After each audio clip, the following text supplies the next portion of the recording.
shoot, I gotta get my timer going.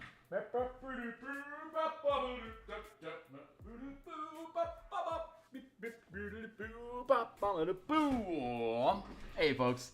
Alright, let's get this thing kicking. I'm gonna set a timer here for my 20-minute mark so I can keep rolling here. We're gonna make some time. 20 minutes on the block. Am I up and running at this point? Looks like a negative, Space Ghost. Give me another second here. Alright, there we go. Alright, there we go. Nice. Okay, cool. So, hey, my name is Phil Kearney. I create role-playing games, I illustrate them, and I publish them online. And we are building an adventure for Dungeons & Dragons 5th edition in the Eberron setting called Crystals of Mabar. It's 7th, 8th level characters fighting a bunch of undead in the Karnwood of Karnath. So, give me a hot second here to get my screen arranged, and hey, like, subscribe, bell icon, blah, blah, blah. Hey, we have new subscribers. Thanks a lot, guys. Happy to have folks on board. You can see the full playlist here of all previous 228 episodes, and this is the book cover that we created back around episode 40, and we're making creature tokens and NPCs. So this is Solzu. He is the head necromancer, part of the Emerald Claw, that is performing a ritual using an artifact called the Eye of Mabar. The Eye of Mabar is depicted here. Basically, it's an object that is made from substance from the plane of Mabar. The plane of Mabar is the plane of darkness, undeath, things that go bump in the night.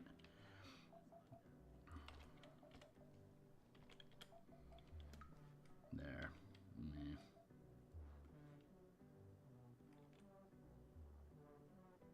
Something like that. That's not going to work. It's too thick. Hold on. Let's thin this down.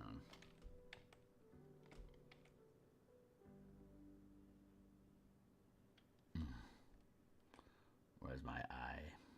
Let's go with... yes. Here. And let's burn this down a little bit.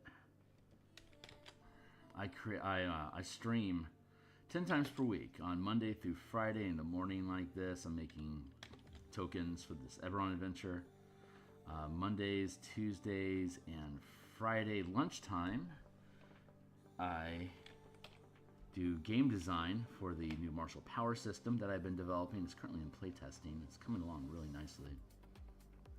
On Mondays and Thursday nights, I create Eberron art, or Spelljammer art. We're currently making a mega ship out of. If you're familiar, if you're not familiar with Lyzraxis, or you want spoilers, plug your ears. But we're making a 500-foot scale ship out of Vokath's base. Vokath, yeah. So if you know Lyzraxis, you know what I'm saying. If you are not yet indoctrinated, well, it's a fun. You can actually check out the book here, the Spelljammer Combat and Exploration. There's a link. Here's my color mana system for replacing the 8 schools of magic and spell slots with a color mana system made famous by Magic the Gathering. It is incredibly good for 5th edition. Also works with 3rd edition, and you could technically use it with 2nd edition, but you can definitely use it with Pathfinder 1st edition, because Pathfinder 1st edition is basically D&D 3rd edition. So if you know, you know. There, that's the symbol of Mabar. There is our Eye of Mabar. Eye of Mabar. Everything's looking really good here.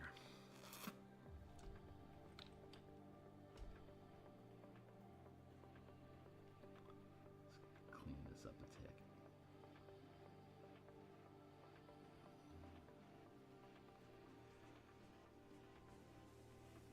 So we have a slew of sketches, and these are unique NPCs and creatures found only in the Act 3 dungeon, which is the actual necromancer research facility buried beneath the Karnwood, and the government would rather it remain forgotten.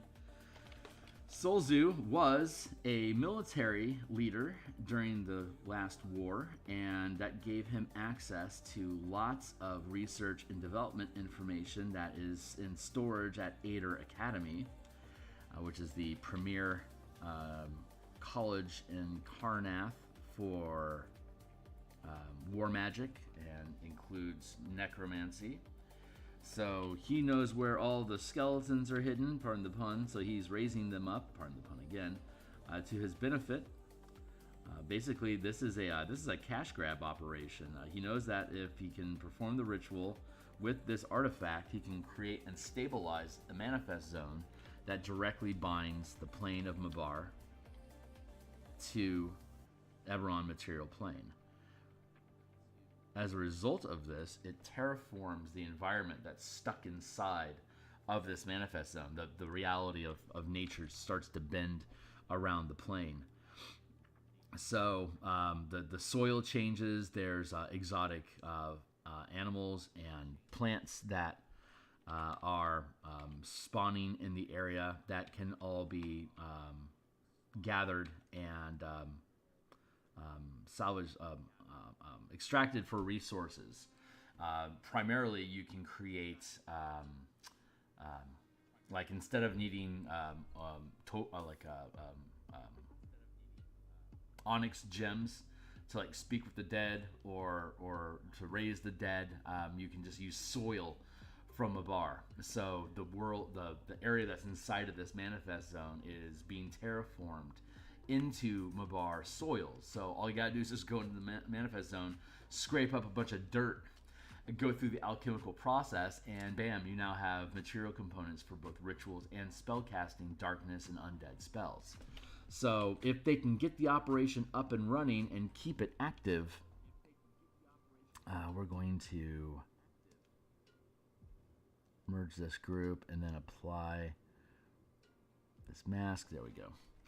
If they can get it up and running, there can be incredible amounts of money that they can scoop up. Like literally, it's the ground is gold, basically. So that's the idea behind this, that they can make ridiculous amounts of money and gain favor with significant evil type spellcasters in the Eberron setting called the 12, if they can get this thing up and running. They're kind of like the Mafia, that if you fuck up, you're dead. But these guys, they play for keeps. So they think that's a worthwhile risk. But of course, they double-cross the 12, which is a death sentence. And so the 12 wants to has a Wetworks team of assassins to go in and clean these guys out, which can be one of the adventure hooks that gets your team into the adventure. If your team works for the 12, they can hire you to come in and assassinate these people, secure the facility, gather all the information that you can to make it safe for their specialists to then come in and stabilize the ritual themselves. And any intel that you can provide for them to do so is going to be appreciated. So that's one option. The Gatekeeper Druids is another adventure hook, that they become aware through their divinations that there is an unscheduled manifest zone emerging in the Carnwood, and they'll send you via Tree Stride, a souped up ritual of Tree Stride, to the region for you to go in and basically assassinate anyone that's in there and destroy any magics that are causing it, like the Eye of Mabar itself. Like, here, destroy this artifact for us. Like, oh boy. Easier said than done, boss, but you don't know necessarily what's happening when you go in. You have to figure it out. You don't know about the artifact. You don't know about the ritual. You don't know about the scheme. You don't know about the 12. So if you go in as druids, if the DM wants to turn up the heat, they can have the Wetworks team showing up while the druid adventurers are in the facility trying to burn everything down. The Wetworks team are now going to try to kill you because they need to secure this facility, not destroy it. If you're hired by Ader Academy as investigators, somebody stole our evil artifact and we need it back before it causes trouble. We know where the research facility is. We know we have people missing. There's some interns that are now missing, and so we suspect they're involved. Here's what they look like. We need you to go in, get the artifact back, and as much evidence as possible so we can prosecute the people that are responsible for the robbery. Plus, there might be war crimes that are being committed in the form of undeath. Figure it out. Help preserve our reputation. Keep it quiet. and let us prosecute. So your objective is to go in, steal the artifact, and basically take that has a little crystal they provide you to take pictures. So you can take pictures of different things that you see there to use as evidence against whoever it is that's causing, whoever the thief is. There we go. That looks pretty good. And there's other plot hooks. So there's 6 different plot hooks that provide you with different objectives and different resources to achieve those objectives. And so the adventure is structured around the idea that characters can be there for different reasons. And that gives it a lot of replayability. We built this thing. Stuart Braz, Jeff Headley,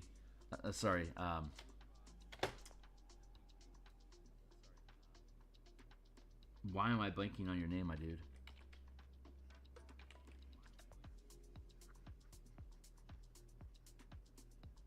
Andy, sorry. God, Andy, I'm so sorry. Andy Headley, he writes, he's done a lot of Call of Cthulhu adventures. So this horror idea was kind of up his alley. And he wanted to explore Eberron as a setting. So we got together and made this adventure. Stuart Braz is our editor. And it was built with the idea of professional DMs want content that has a lot of replayability so that it's interesting to them and has a lot of potential complexity and depth so that they can take the adventure in different directions and present unique styles of play depending on who the team is. It also has good one-shot potential, because a good 4 out of the 6 plot hooks can just have you appearing in the final dungeon as like a 4-hour dungeon crawl. Or you can add it to an ongoing campaign with about 60 hours worth of content that you can start at the very beginning, and all the optional and additional content that's available throughout the book is going to be about 60 hours of play, so that's a good run. If as a professional DM you're running 4-hour sessions, that's 15 sessions that you can potentially book out. If you're doing like say $25 per person with 4 people at the table, $100 per session, this adventure can provide you with about $1,500 worth of income if that's how you scale your pricing as a professional DM. And you could literally play this 8-10 times and it'd run differently each time. You can even have everyone roll a d4 out of the 4 plot hooks that are good for one shots, and each character could be going into the adventure with different objectives. so once you get down to the end of the adventure, there could be conflicts between the players about what goals are they actually wanting to achieve. And since it's a one-shot, there's no real concern about long-term goals. So you're just basically doing whatever it is that feels right to you as a team. But you could also do this as a one-shot with working for the 12. And then if your team gets killed, you could run the adventure again, but not tell them that they're running it again. Start it from the very beginning so nothing seems familiar. But once they get to that 3rd act, they're like, oh, wait, we did this already. But at that point, it could be, 15, 20 episodes later, depending on how you structure an ongoing campaign. They may have forgotten a lot of the details just knowing the gist of it. But it's a really cool opportunity to call back at something that they had previously done as an isolated thing. Let's just do this one shot, and then it comes back around eventually for them to run as actually part of a longer campaign with characters that have longer term goals that the environment can lean into. And I've talked about this a lot before, but I'm a huge Dominion enthusiast. I love campaigns that you can build territories and regions that you basically take ownership over and responsibility for, that becomes a source of adventures itself, that give characters motivation to stay and have downtime until the next threat shows up, or to have an active wilderness environment that the character's new fortress oversees, and the dungeons and the topside entrance, the cemetery, and the flooded fort that support this facility can all be refurbished into a dominion for the characters to have control of. And there's mercenaries that are going to be unemployed if the characters are successful in shutting this facility down. Honorable, competent mercenaries that are looking for a legitimate gig now that the last war is over. They're veterans, and the only skills that a lot of these dudes have is war, because it's a 500-year war. Generations and generations have only known battle. So there's a huge population of veterans with incredible mercenary skills, and there is the world is being basically reshaped as the war ends and the cold wars between surly nations begin. There's a lot of spy and subterfuge available, as well as just flat out border defense, because while you're backstabbing your neighbors that are also humans or dwarves or elves, there's all these monsters that are still out there causing trouble in a normal adventure sort of way. So you have this real deep geopolitical thing going on layered over a normal D&D campaign.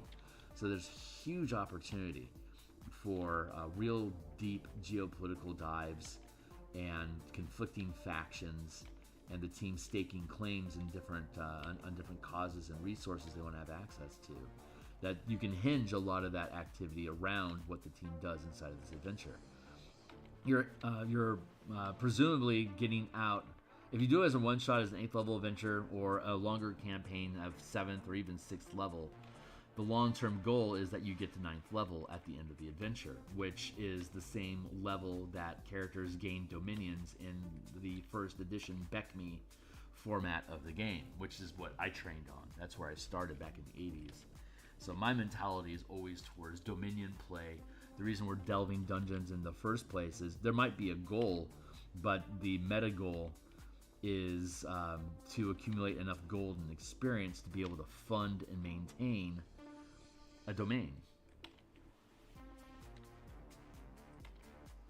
So adventures that bake in, you can take control of this place, and here's some ideas that go on behind that. Like that appeals to me as a DM.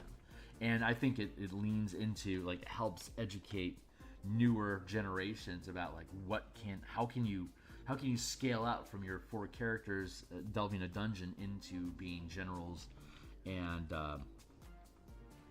like hierophants of your church, or developing a network of wizards towers with teleportation circles, all that sort of stuff. These are different styles of dominion that set your characters up to become movers, shakers, and somebody memorable in your campaign setting. Again, that's how I think. That's how I learned what D&D is, and it's every generation of every reiteration of the game. It just leans further in. For me, it just leans further into how much sense dominion and having a long-term goal of your characters from level 1 to 20 should be. Hey, Zone, it's good to see you. Because I'm one of those DMs that runs campaigns from level 1 to 20. I can typically do it in about 200 to 250 hours. And when we go from level 1 to 20, we then start over with a new campaign. 1 to 20, start over, 1 to 20. Just keep looping the campaign, and every time you finish a campaign, the players get to make a decision about how does this campaign change the world or multiverse that the characters are engaged with. And so the players tell me what they want their characters to be, or what their long-term goals are as retirees in the fantasy world. And then it could be the next campaign or a few campaigns later, but we can then implement those changes, so that if you stay at the table long enough, you'll see the success, you'll see the results of your own prior campaign becoming part of the tapestry of the narrative for the next campaigns, which has allowed me to retain players for years, because there's that rollover and that long-term sense of accomplishment. Like, this is what these characters are doing for now, but what goals might we have as players 5 years from now in a campaign? And if you build a team that likes long-term growth like that, you can build a table that'll run 20-level campaigns with you, and it gives you an opportunity to get into to get trained on that that real high-end level of game to know what actually works inside of your game system or not, and just makes you a stronger player or DM, because you have the experience and opportunity to push out of the level 1 to 9 trap. You know, most campaigns don't get out of level 9. So when you're designing stuff, you want to make sure that, for the most part, it's staying at that lower end. Like the real, like if you're building character options, you want to make sure they're really fine-tuned from level 1 to 9, and then you start seeing things kind of spill out a little bit. When I build options, I like starting at 20th level and reverse engineering back down. Like, this is cool and works at 20th level and doesn't break the game, because I run 20th level games. I need stuff that works at that level. And once you establish kind of like what your upper limits of a system is, and if it works at that high end, then you can start peeling, like ratcheting back and reverse engineering to how can we keep this cool flavor of high level stuff and be able to inject it into the game at really low levels, so that you have so that you're not waiting for a level that'll never happen in your game to be able to enjoy and experience what ideas you're coming up with. So like the Spelljammer book that I built, the martial power system that I'm designing, the color mana system that I put in, the Theurgy ability check magic that I created, all that stuff is designed to function from level 1 to 20 and provide a similar feel throughout the entire life of your character. But you have to be able to get yourself to a place where you're familiar with this stuff to be able to know this is going to jive or this isn't going to jive. This will break my game. That's going to be underwhelming. This looks good. It's not going to be satisfying. Yada yada yada. However it is that you play out your game. But each table is a little unique, so you kind of have to run through a bunch of shit to be able to kind of figure out. Like, you only have to hit players with Feeble Mind once to know that, you know, using Feeble Mind against players is a real dick move.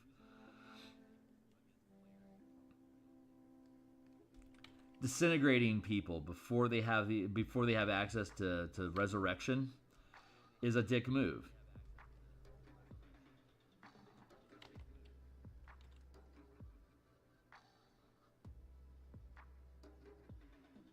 And at really low levels, like stun locking your cleric, like by using an NPC monk and just using stunning strike on them over and over again, super dick move. Destroying a wizard's spellbook, dick move. Taking away the weapon that the fighters devoted all of their feats into, also a dick move. There's like a lot of dick moves that DMs can do against players. Taking away their agency, not letting them do the things that they want to do, saying, no, you can't do that because it doesn't fit the story I wrote. These are all mistakes that DMs have to make so that they can learn how to build, their games so that they don't make those mistakes. And once you start getting that stuff down, then you start thinking about, how do I sculpt my game to create the experience that I want? And then you start looking and being selective about removing options from the game. Like, you don't get resurrection or raise dead in this game.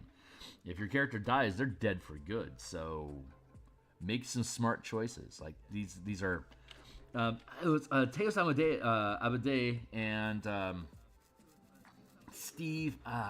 It's on the Dungeon Mastering podcast. They run a vlog and they publish at like around 5 o'clock in the morning, Seattle time. So I get to listen to them talk about stuff before I log on Wednesday mornings. And they were talking about, and I've talked about this a lot as well, so it's cool hearing it from them. But they were talking about how Magic the Gathering has ban lists every time they come out with cards to prevent unwieldy combination of cards to break the game. And why do we not implement those ideas with 5th edition? And I do. So I can tell you, yeah, there are absolutely things in the game that you don't have to allow in the game as a DM if you're trying to preserve a certain type of feel. Like for example, in Dark Sun, where water is scarce, anyone being able to cast Create Water as a first level spell is going to break immersion of the setting. So you can't really do that. Create Food, you can't really do that. Good berries, there are no berries. Forget it. Anything that needs holly, you know, like even Shillelagh is might be a difficult spell because you can't find any damn driftwood. But that's Dark Sun for you, you know. But if you just ignore that stuff, like Dark Sun is first and foremost a survival game. And if you allow rangers and druids to have all the tools typically available to them, your Dark Sun game is not going to be a survival game. It's just going to be desert skirmishing, which is okay, which should be a part of the game. It's Dark Sun, but you have to understand what is the goal of the theme that you're bringing into your game and sculpt the options accordingly.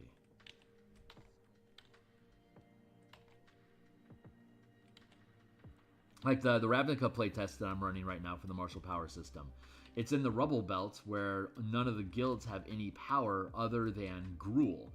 The Gruul clans own the Rubble Belt, and you are technically invading their space. So that means that Gruul is an adversary in this campaign. So the team only has access to 9 of the 10 guilds initially, unless they're able to form some sort of alliance with a Gruul clan, and then they can start creating characters from that, specifically from that Gruul clan. But that Gruul clan is still going to be the enemy of all other Gruul clans that are out in the Rubble Belt. They're very combative with each other. They're competing for resources, power, bodies, like literally bodies, cultivatable land, salvage areas. These are all resources that the clans are all competing with each other over.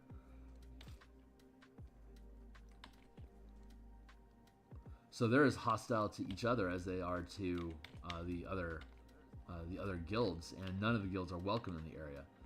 So they'll stop fighting each other to fight the other 9 guilds, and that's what your characters are a part of. So that's part of that immersion of like sculpting the experience of what you have available to you.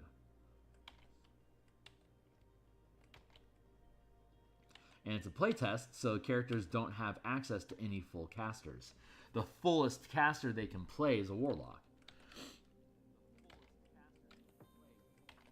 But if one wanted to, I would allow them to use the cleric list. It's just we're testing Warlock mechanics, so I want them to play a Warlock. But there's no reason why you can't have one of the past campaigns that I ran from level 1 to 20. Our druid used Warlocks, used the Warlock scaffold, but picked up Wild Shaping as an invocation, and her spell list was all druid spells instead of Warlock spells, and it was a really, really fun character to DM for.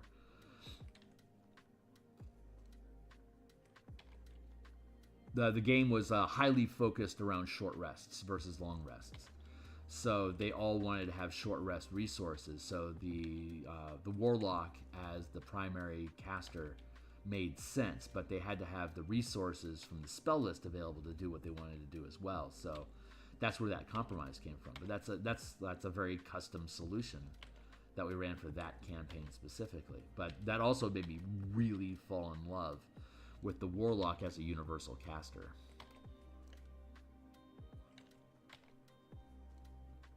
I could easily build a 5e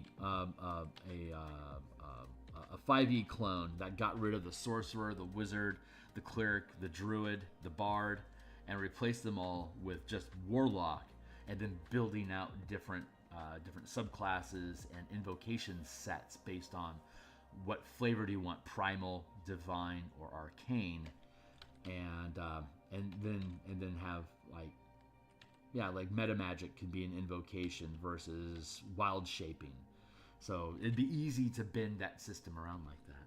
Hey Dennis, how you doing? Yeah, this is an Emerald Claw Zealot. They are They are warrior-focused NPCs. But yeah, very much a fighter.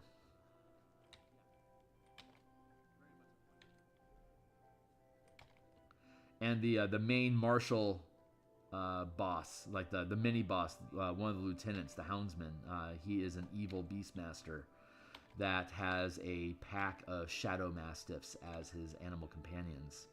So he has beast sense through them. So if you run across shadow mastiffs, chances are he sees you.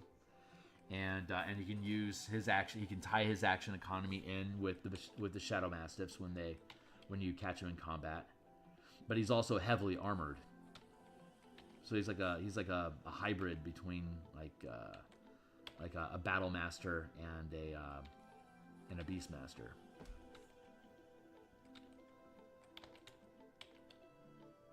This is just one of the soldiers. There's 2 tiers of soldier. There's the Emerald Claw Cultist Zealots that we're depicting here. And there's the Red Wolf Mercenaries, which is a recon and military police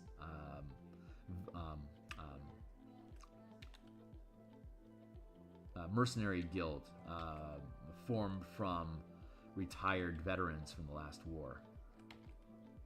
So people with the soldier background or history of Karnath military will know who the Red Wolves are when you see their insignia. But they're mostly trying to keep people away from the region, claiming that it's a military operation that's being conducted and civilians are not welcome in the area. So if your characters have the deputy plot, the deputy plot hook, where you're hired by the local sheriff to oversee complaints that are happening in the area from undocumented farmers saying that people are disappearing, well, chances are they're just tired of a rough life and they just want to go off someplace else. It happens all the time.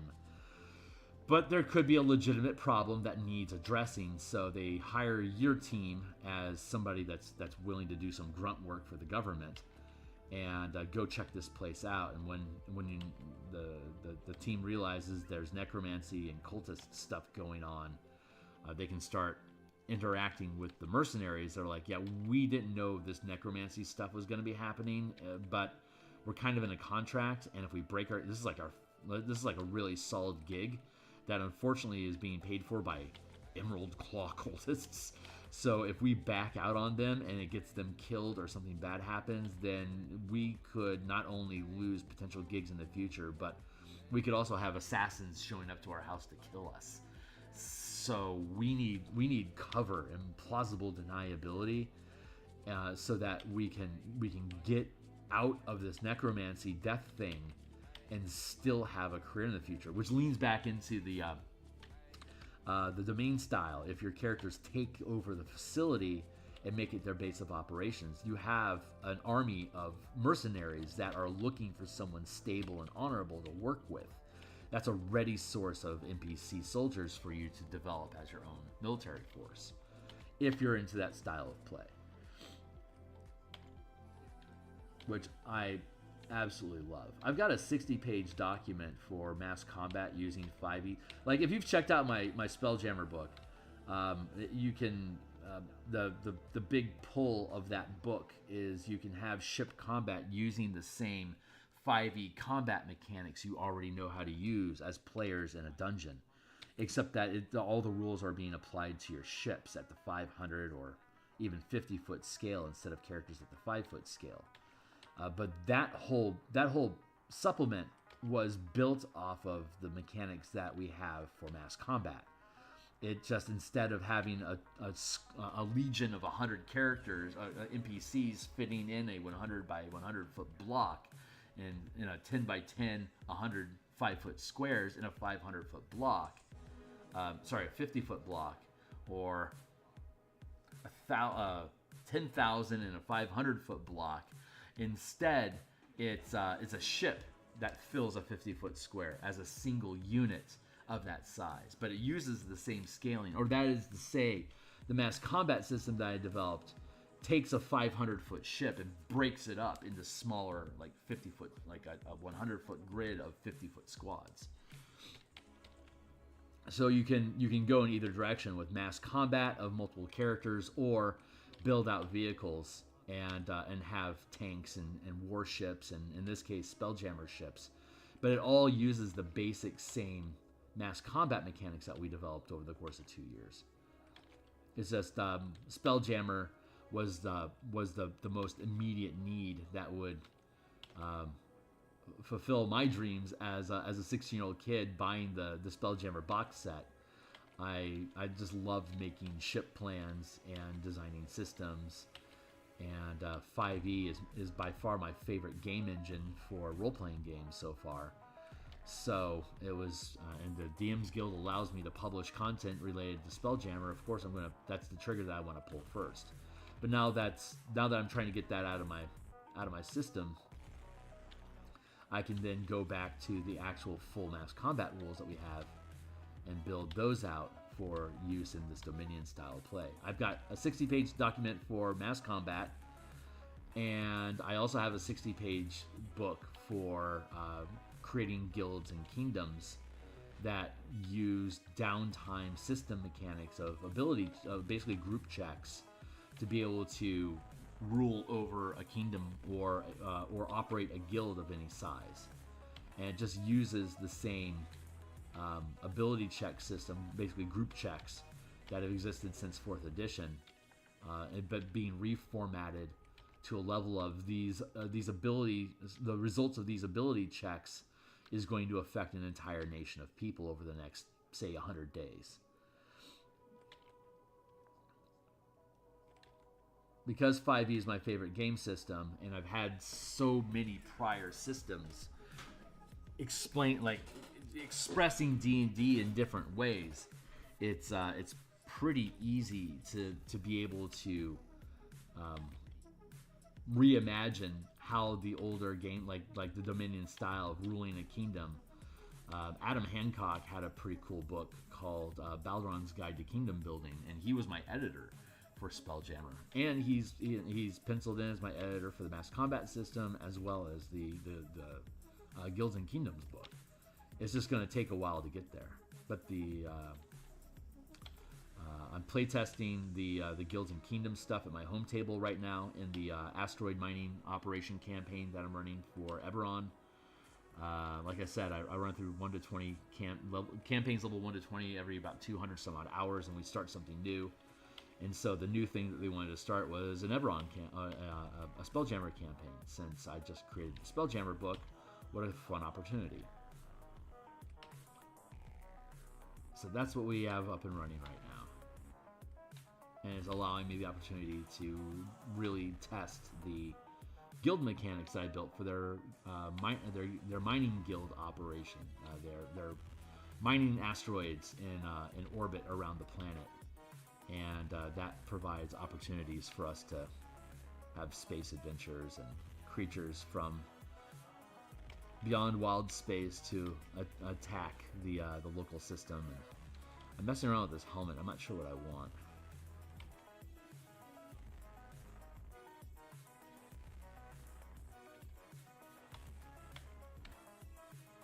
I run my mouth, and it allows my body to just create. Like the more I talk, the less I'm actively thinking about what I'm illustrating. So like when I take a breath, I kind of take a look at what I have, and I adjust accordingly, and then turn my brain back off and let it work. Rendering details for me is a subconscious activity, but that's because I've put in about maybe like 15,000 hours worth of artwork over the course of my life. So I'm pretty good about letting stuff run just on autopilot.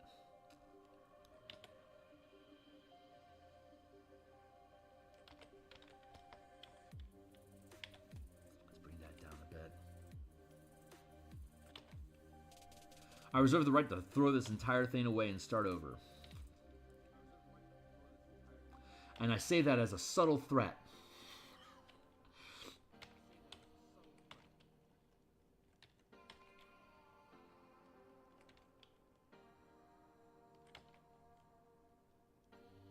Yeah, anyone new that's poking in through the channel, I'm here 10 times a week, Monday through Friday. I do token art like this. In the mornings, at lunchtime, and here in Seattle. On Mondays, Tuesdays, and Fridays, I do game development for new supplements that I intend to publish. And then on Mondays and Thursday nights, I create more stuff. And right now we're building Spelljammer ships, like supersized ships. And I want to make this arm a little bit bigger.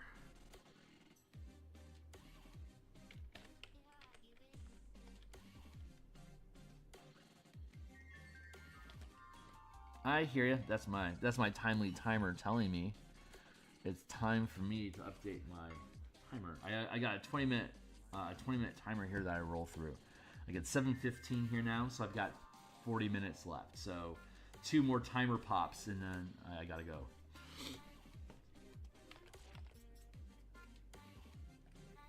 There, that works.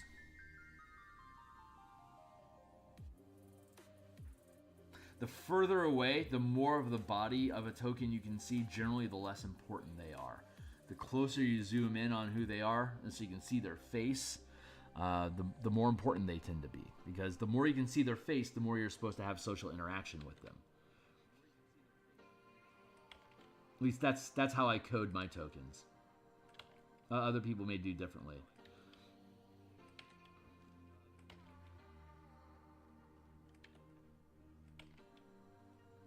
I just think that's a subtle. I think it's a subtle indicator to the role that the token is playing in your adventure.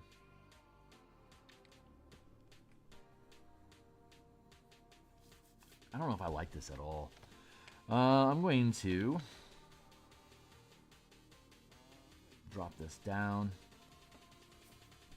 and reconsider my approach. It's looking way too Autobot for me.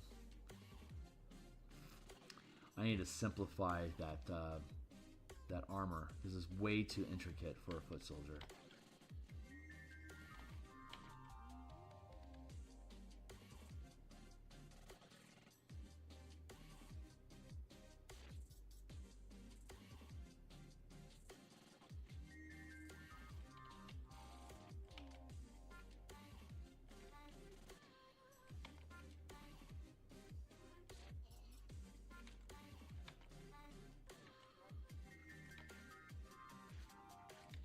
You gotta think like a stormtrooper. You have to be able to sit, bend, touch your toes.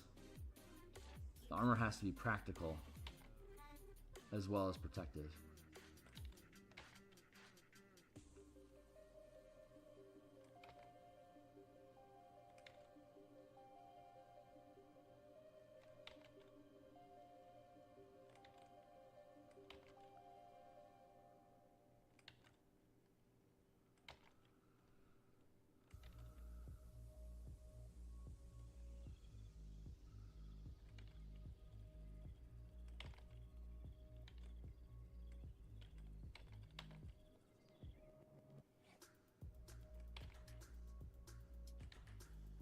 Yeah, we're going to calm those pauldrons down a bit. I'm going to erase that. I'm going to build this more modular. I'm just going to build up the torso. And then I'm fine with the pose. I mean, it's a very generic pose, so there's not much work needed there.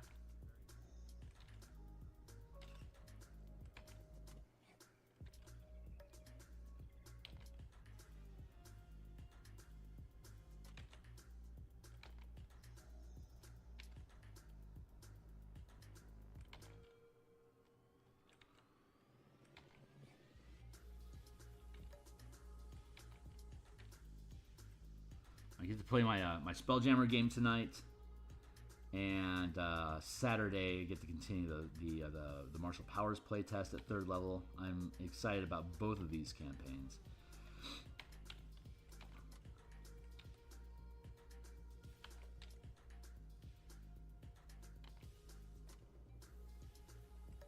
I'm half convinced that I want to run a perpetual Saturday morning game and just add in, like, make it very episodic, very playtester focused, where I'm just grabbing chunks of stuff and throwing scenarios out there for people to fuck around with. I haven't fully fleshed it out. The current playtest that we're doing is going to run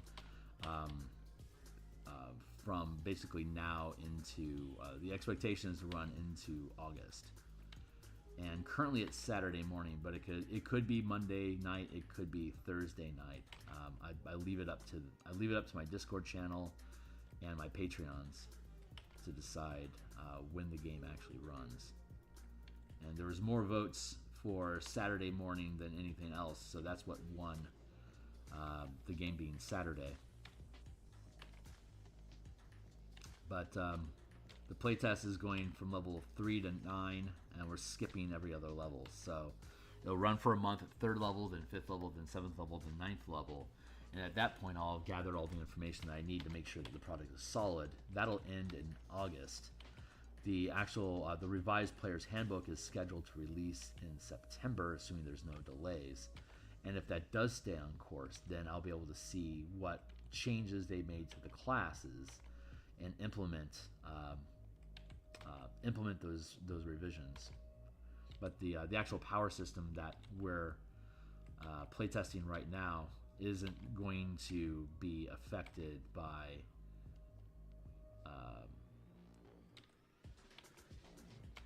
the modifications that we've seen so far in the playtesting. Actually, to be perfectly honest, all the things that we've seen for marshals in the playtest makes martial powers better. So we're kind of future-proof in that sense. But it's going to be a gorgeous offer. Hopefully by January, the book will be published. And once that gets published, then we'll be able to. We should have enough information from my home table playtesting to make the mass combat book and the guild book. To start working on those throughout 2025, and 100 pages. I can. If the mechanics are already good and I just need to build the book, I can build 100 pages in probably 10 months.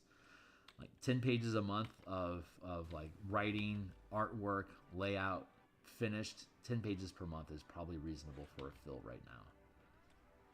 So I've got about 100 pages, but with after efficiencies, 100 pages sounds about right, about $50 per book. So I should be able to complete both of those. Maybe I can have both of those done in 2025. Maybe spilling into 2026. I also want to rebuild the color mana system based on what the new player options are coming out in September. So it might actually be like Q2 2025 and then 2026. I'm not sure which one I want to build first. The mass combat book or the Guilds and Kingdoms Dominion style of play. I'm not sure which of those I want to come out first. But they're on my plate.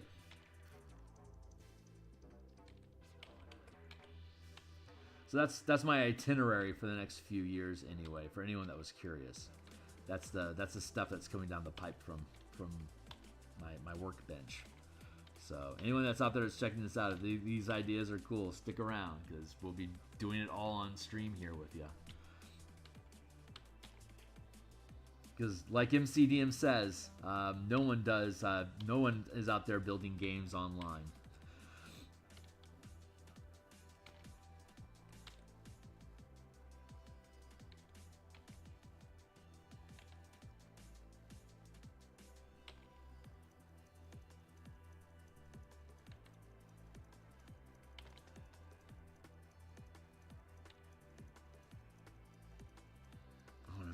That there's gonna be chain in here.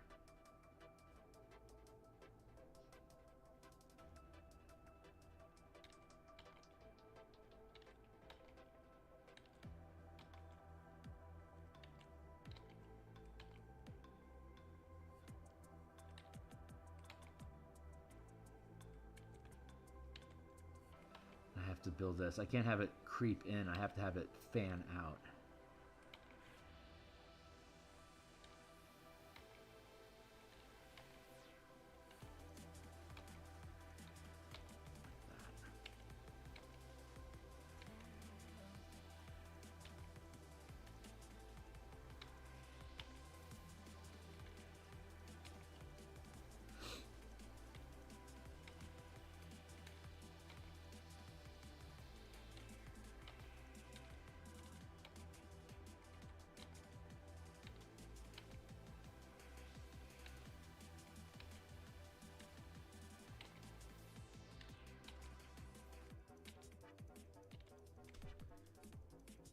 that's feeling pretty good.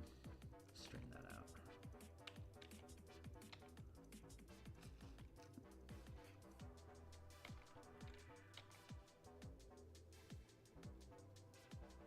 The draping cloth is a cheat that I use a lot to not have to worry about the hip joints here in the armor.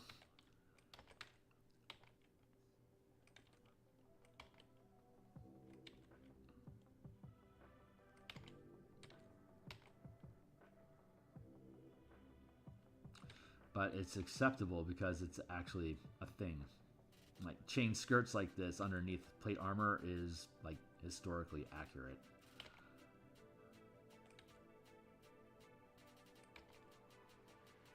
You know, I'm going to take that back.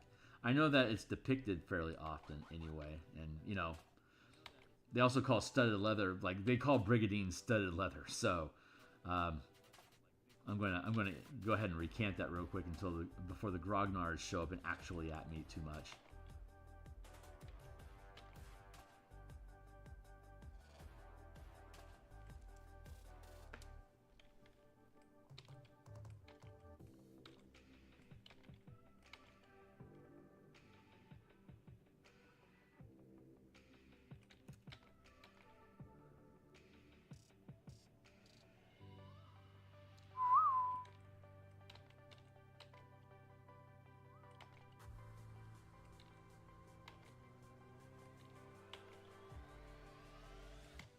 Bulk.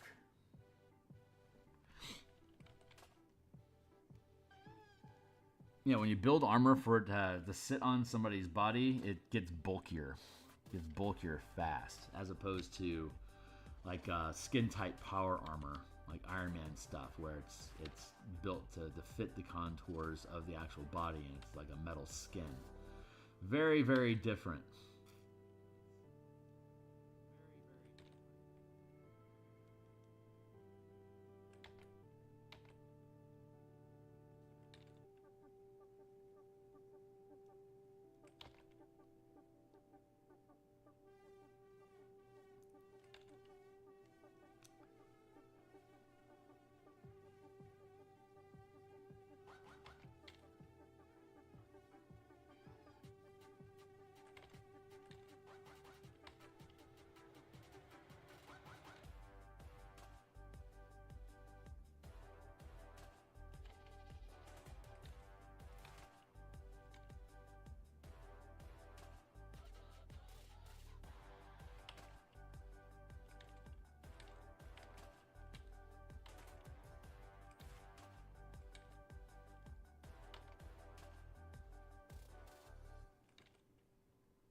Still feels good.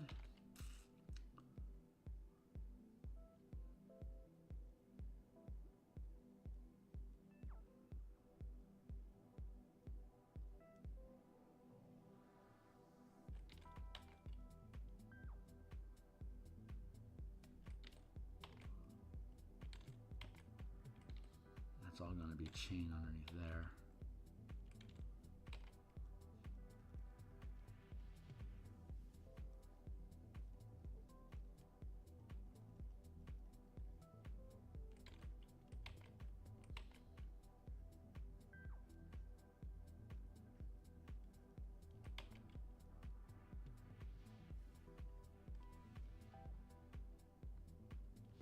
So far, so good. So what?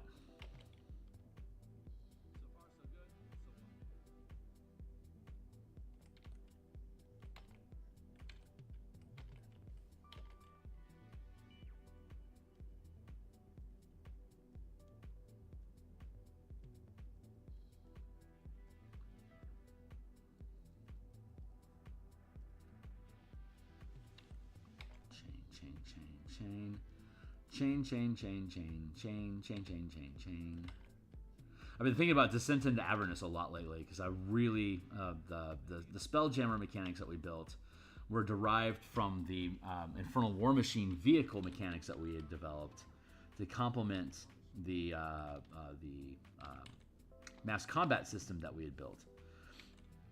Since Descent in Avernus is about the Blood War, we were able to implement the mass combat rules we had developed to represent the Blood War at various scale.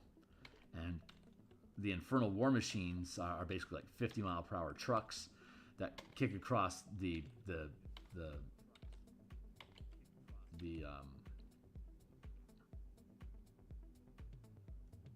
Avernus Desert. Very Mad Maxian in style. So at some point, I feel that I'm going to want to go back into and run a more... we did playtesting for the vehicle mechanics in Descent in Avernus. Did playtesting for mass combat rules in Descent in Avernus, and eventually playtested some of the Spelljammer mechanics in Descent into Avernus as well.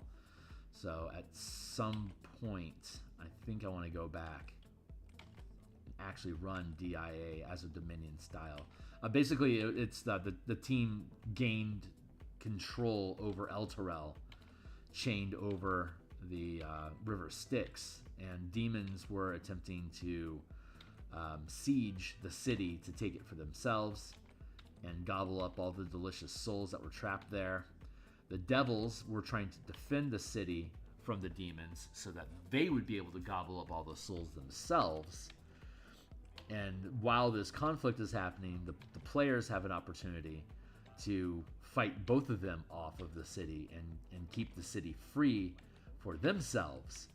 And so the players have the opportunity to develop Dominion for Elturel as their base of operations, that they would then be able to go out and adventure and find more allies and more resources to bring back to Elturel to further reinforce it against Blood War raids. And while that's happening, there's the whole Zariel story thing going on.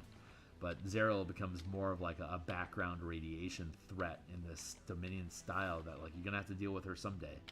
But for now, we just need to secure our border. So they went and they got into the hell wasp nest and took control of it, and with Mad Maxine's help, we're able to Dr. Zhivago the upcoming brood of wasps to be bound to Infernal War Machines, so they became flying Lex type flying fighter craft that could then take on swarms of imps and other flying devils and demons to prevent Elturel from just being swarmed from the sky.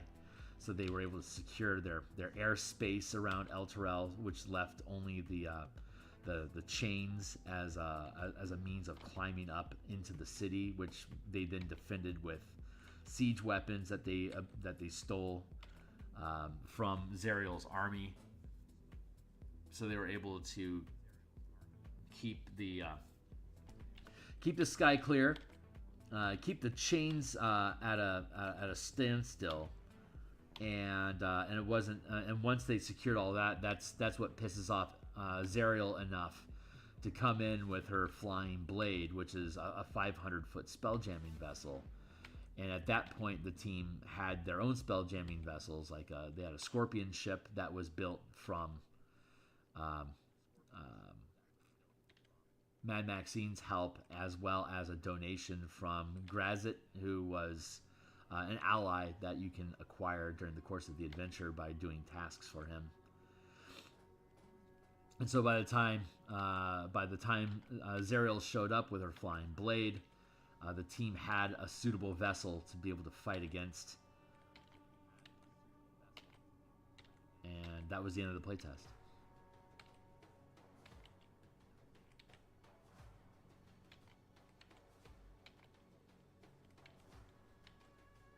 We had mega dungeons where the team was running around, was flying through like 100-foot wide tunnels, like 10-foot wide tunnel, but it's 100 feet because it's 50-foot squares instead of 5-foot squares, flying around in little dune-like ornithopters made out of wasps and Infernal War Machines. They had the harpoon flingers, and they had mandibles and claw legs so they could do melee combat in the air, but they were flying through these large caverns, fighting 200-foot purple worms and stuff like that. It was cool. It was a lot of fun. A lot of fun.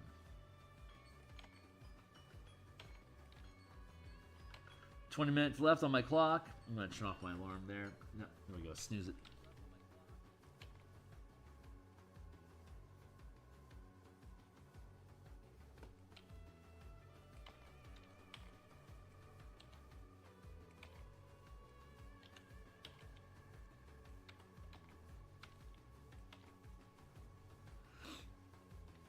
That was a lot of fun.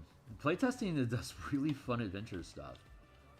And we also used the mass combat system in Horde of the Dragon Queens in the first chapter, Greenest in Flames.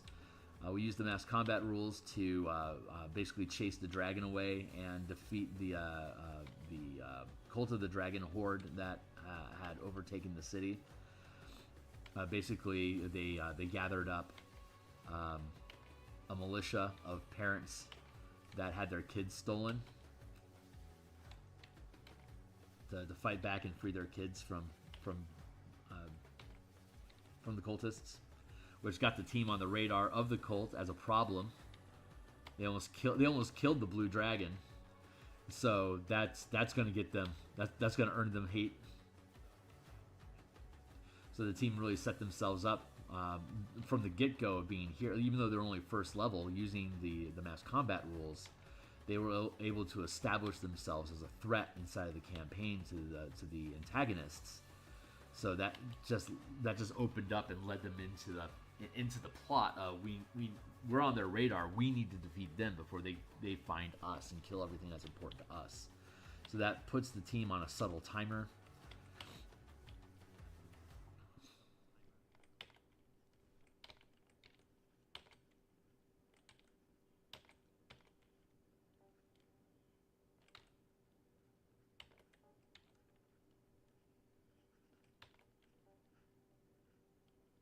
My problem as a designer is that I want 5e to be the best game that it can be. So I build all these things inspired by, boy, I could run Descent into Avernus differently if I had these tools. Okay, great. I built these tools. Now we can run Descent into Avernus, which kind of means that I'm not doing Creative Commons stuff. I'm doing DMsGuild stuff. I'm constantly rebuilding and improving on Wizard of the Coast IP, which locks in the marketplace that I'm able to do that. And I'm not tired of doing it yet. It doesn't do anything to build a business for myself or my own legacy. It's just sidekicking on what Wizard of the Coast does, but I'm still treating it as a hobby. It's just like a high performance hobby. Who knows? Maybe someday I'll break away from the sheltered harbor of 5e content produced by Wizards and venture off to my own. But meantime, I have all these tools that I want. It's like, logically, it would be smarter for me to, like, maybe, I don't know, man. The reason you're supposed to kickstart stuff is so you can get the funds needed to make a thing that you think is cool. But a lot of big companies just use it as a pre-sale device. I don't have a large audience, so I can't do pre-sales, and I can do everything on my own, so I don't need funding. What I would need to do is generate enough income off of a Kickstarter to make $300,000, $400,000, so that I could afford to quit my job and work on these things 10 hours a day for the next 3 years. And even then, that'd be a significant crapshoot. Because if it doesn't pan out right, then I don't have my day job anymore. I don't have my insurance anymore. I'm in America. It'd be a huge gamble, and I'm not willing to take that risk with my family yet. So we'll see. We'll see where the future leads me to. But I have no illusions that I'd be making anything that I put out is going to garner 6 digits. It's just I'm not a YouTube personality. I don't have a huge email list. I don't have a powerful Patreon channel.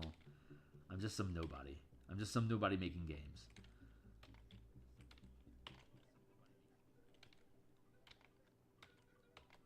I just gotta keep doing what feels right. I aspire to reach this high tier like all men do. We all aspire to reach that greatness, but I don't want to operate under an illusion that I'll ever get there and then be bitter when I don't. I'd rather just play subtle and humble and hope that someday it's supposed to pan out to be something. In the meantime, I got games to build, man. So I guess I'll just stay in my harbor, my sheltered harbor, as Cobra Bubbles would put it. In my sheltered harbor of WotC product. And when I'm supposed to evolve and become something more, I'm sure the chrysalis will form around my caterpillar frame, and I will melt into a butterfly of success.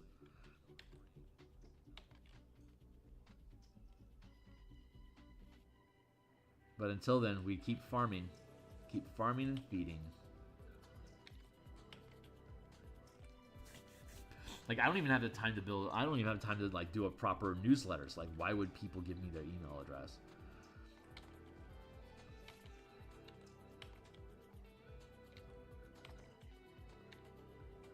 I just don't see it. I'm the worst business person ever.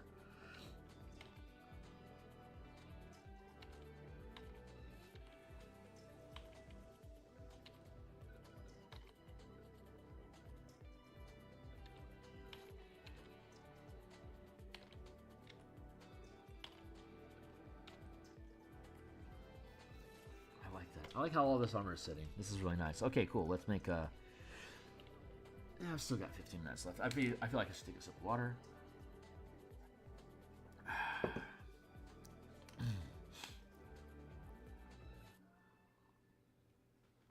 Take a slug of coffee. Ah, slug.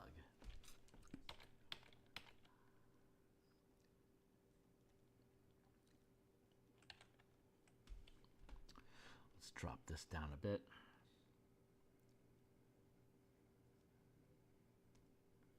And take this down further.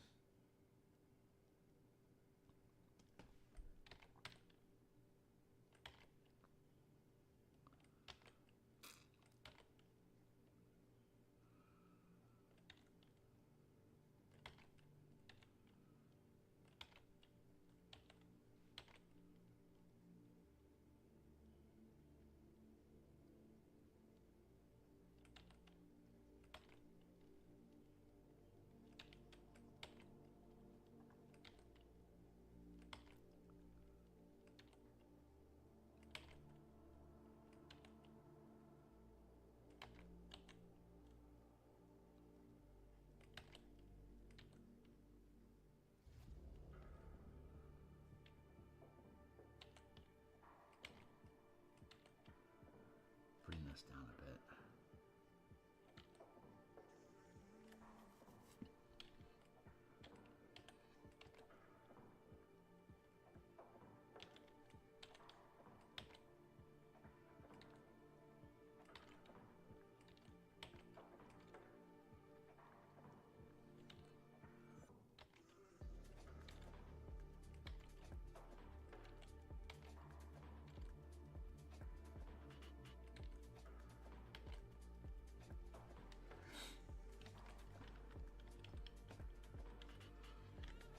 I have a tilt going on here that I don't like.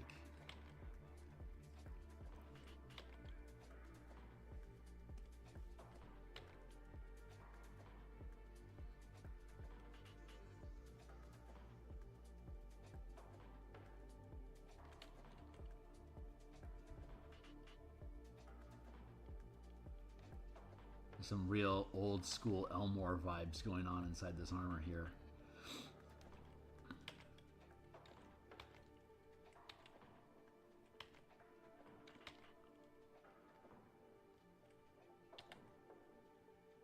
Let's take this. Transform. Skew.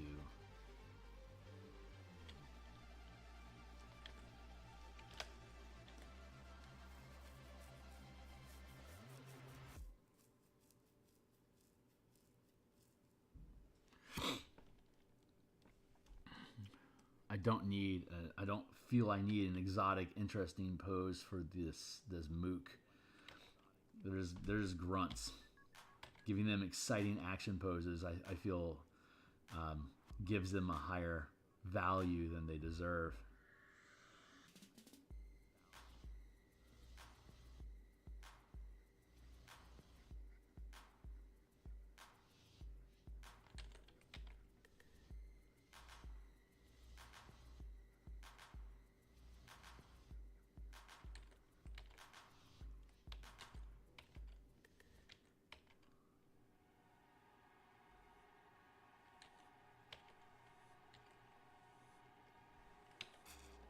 Not liking that. I need to bend that. Like, you need to relax, dude.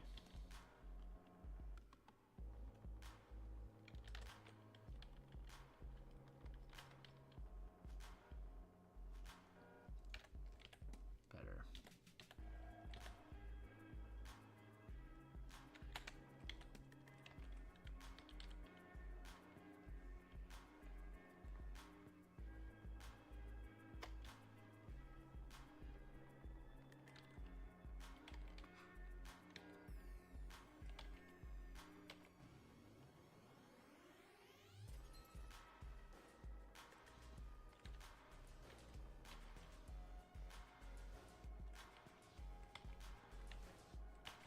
This stuff under here.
Chain underneath here again.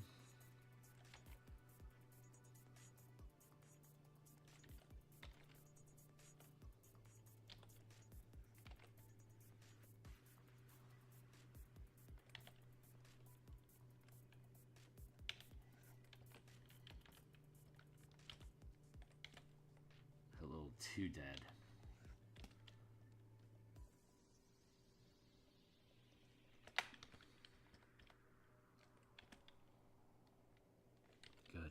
Good positioning.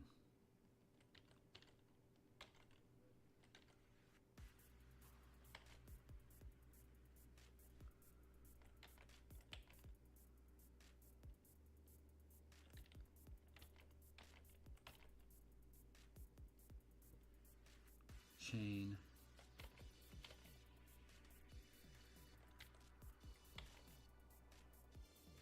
Rib line, elbow, that's the proper space. This needs to extend down a little bit further, like down to there.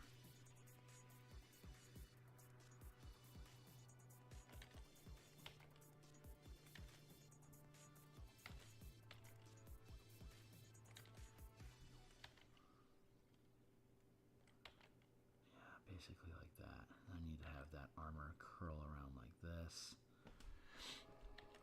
Like that.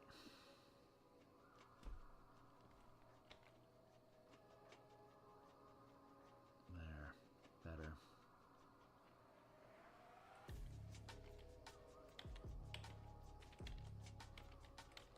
Better.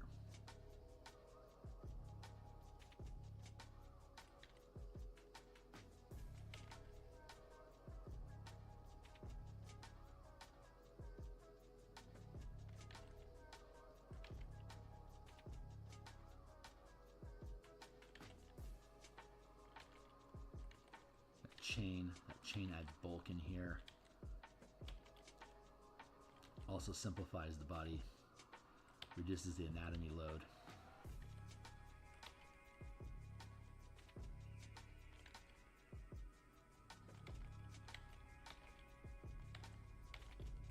That's a large panel that just basically hooks on with straps underneath the pauldron.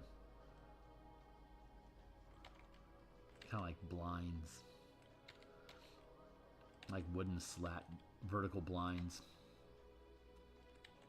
It has that same sort of structure.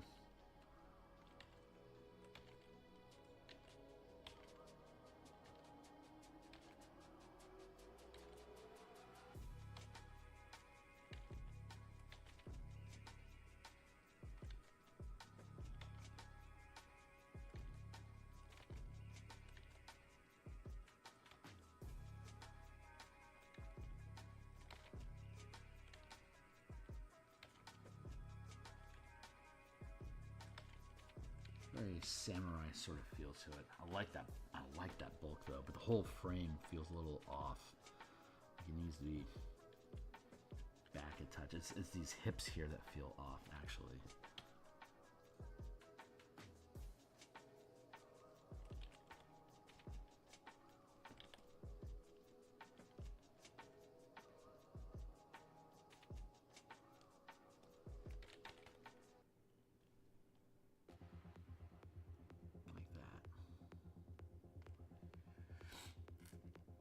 There, now we're starting to get back into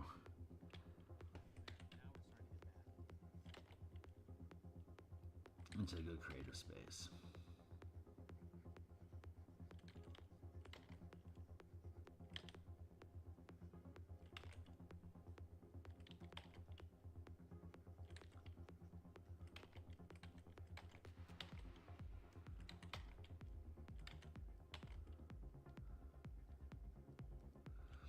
And again, that Elmore influence is starting to come in again.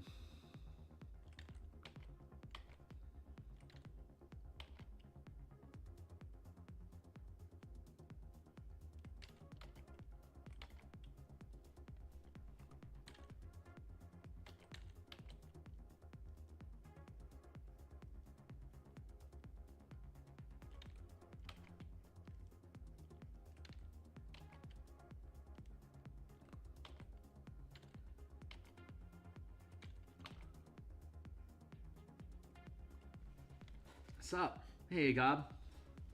Larry Elmore.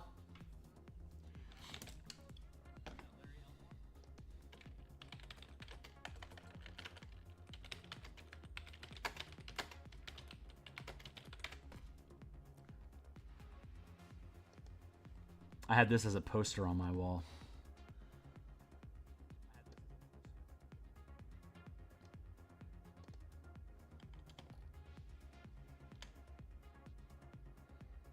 You see, like it's not a high resolution image, but you can see how like she has a like a half plate armor with chain backing, and then metal thigh guards and boots with shin guards, and then she has pauldrons but bare arms. He has bare arms. He has the metal breastplate. He has chain underneath with fur. He's got the metal thigh guards, boots.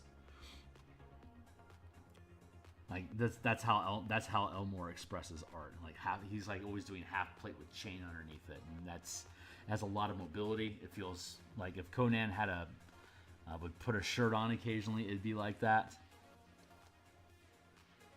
An iconic red.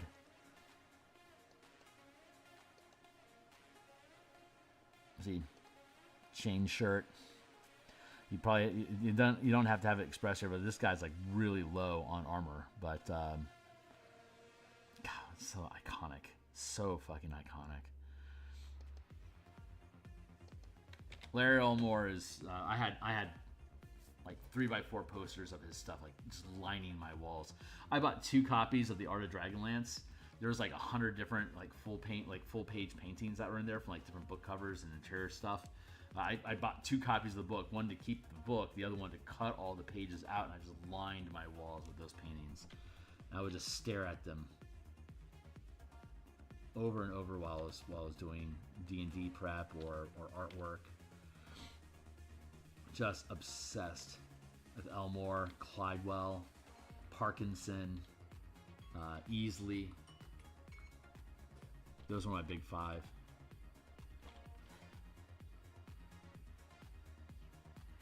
The beat 'em ups, yeah, right on. Because I need some new visual inspiration from art. Now, Elmore, I'll post here.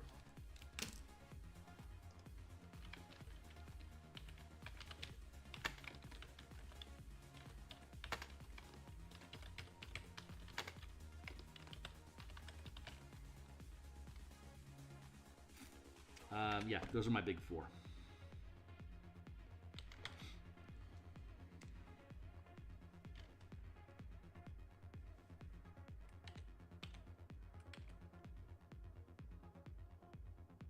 Those dudes did like all the art from like Beck Me through second edition.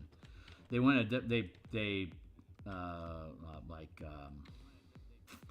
names are escaping me right now, but they brought on a new cast of artists for third and fourth and fifth edition. I can't believe I'm drawing blanks on names right now, but whatever.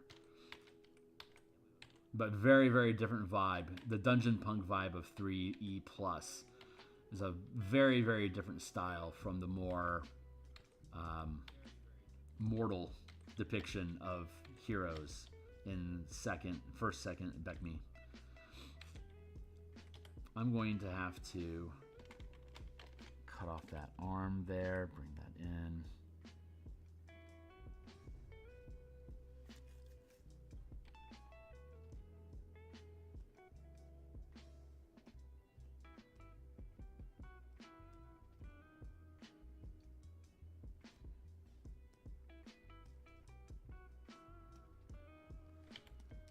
I feel like I want to tilt this a bit. And then perspective a bit.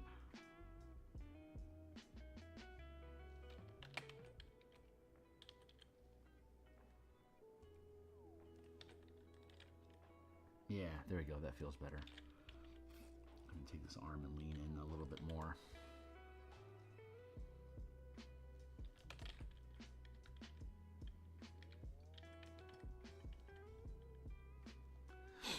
All right, that's where we're at for now. So I'm gonna go ahead and hit save. My morning is over. It is almost 8 o'clock, so I gotta bounce out of here.